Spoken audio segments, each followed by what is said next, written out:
Assalamualaikum warahmatullahi wabarakatuh. Halo kakak Bayu Tani, kita ketemu lagi di channel Taufik Obek, membahas tentang tanaman bawang merah. Nah, ini adalah lahan pertanian dari Bapak Sukino dari Desa Swalo, yang beliau tanamnya di lahan tegalan belakang rumah. Tanah ini kurang lebih ada 80 ru. Ini adalah tanaman di usia 15-an HST. Ini tanaman sudah mengalami serangan ulat, itu seperti yang ada di tampilan, ada ulat dan juga ada gerandong. Sudah dimasukkan berbagai macam jenis insektisida dengan berbagai macam bahan aktif, bahkan juga digonta-ganti dengan merek-merek yang lain, tetapi ternyata hama ulat dan gerandong ini masih saja membandel, bahkan serangan semakin intensif dan parah. Bahkan ada dari beberapa bedeng itu rusak hingga di usia 30 HST sekarang ini.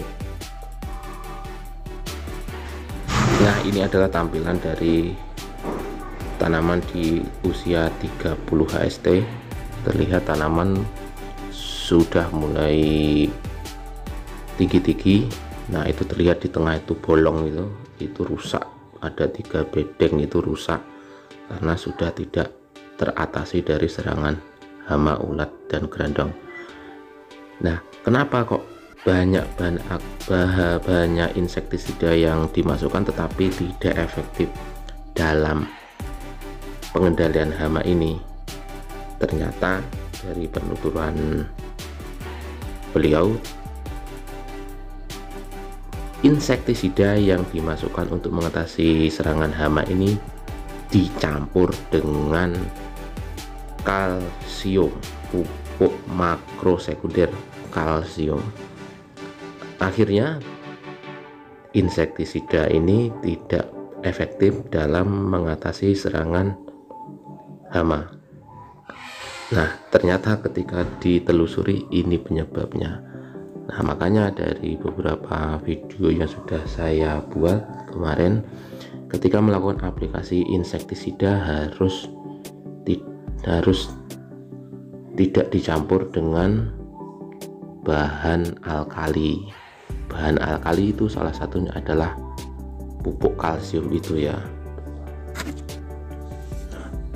Bahan alkali ini maksudnya adalah bahan yang membawa ion OH- yang dapat meningkatkan nilai pH ataupun keasaman tanah ya. Bahan alkali bila dicampur dengan pestisida, khususnya insektisida ya, insektisida untuk pengendalian tadi, contohnya adalah ulat dan gerandong, itu akan menaikkan pH larutan.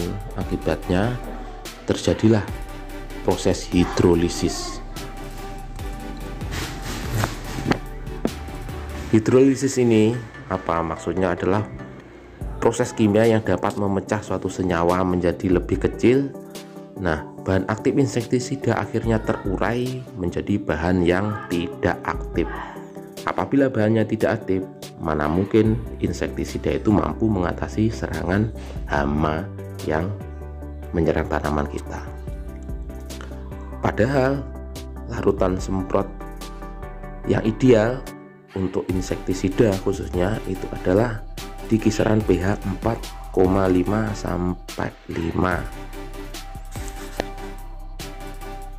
Makanya kita harus sering-sering melakukan pengecekan terhadap label dari kemasan insektisida, karena di beberapa kemasan produk insektisida itu sering dituliskan tidak disarankan untuk dicampur dengan bahan alkali.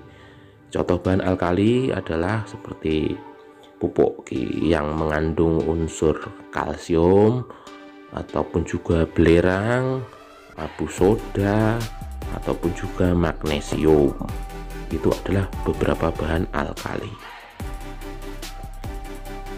Nah, Solusinya ketika kita melakukan penyampuran itu, yang perlu diingat-ingat oleh Kakak Bayu sekalian adalah jangan campur insektisida kita dengan bahan alkali, magnesium, terus kalsium, belerang atau sulfat. Itu jangan dicampur di insektisida karena bisa menaikkan pH sehingga menyebabkan terjadinya hidrolisis. Bahan aktif dari insektisida menjadi terurai dan tidak aktif. Yang kedua, selalu cek pH larutan. Bila masih tinggi pH-nya ataupun basah, tambahkan larutan asam nitrat untuk menurunkan pH. Jadi jangan mengambil kesimpulan dulu, ini pestisida saya tidak mempan ataupun ini tidak kuat.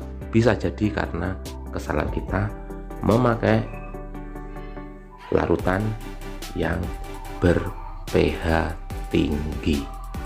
Makanya kita harus sering cek apakah yang kita lakukan dalam proses pengaplikasian ini sudah tepat ataupun benar. Oke, Kakak Bayu Tani, segitu dulu info dari kita. Semoga ini menjadi bermanfaat dan bisa menjadi pelajaran penting bagi kita dalam berbudidaya tanaman bawang merah. Akhirul kalam, wallahul muwaffiq ila aqwamit thoriq. Wassalamualaikum warahmatullahi wabarakatuh.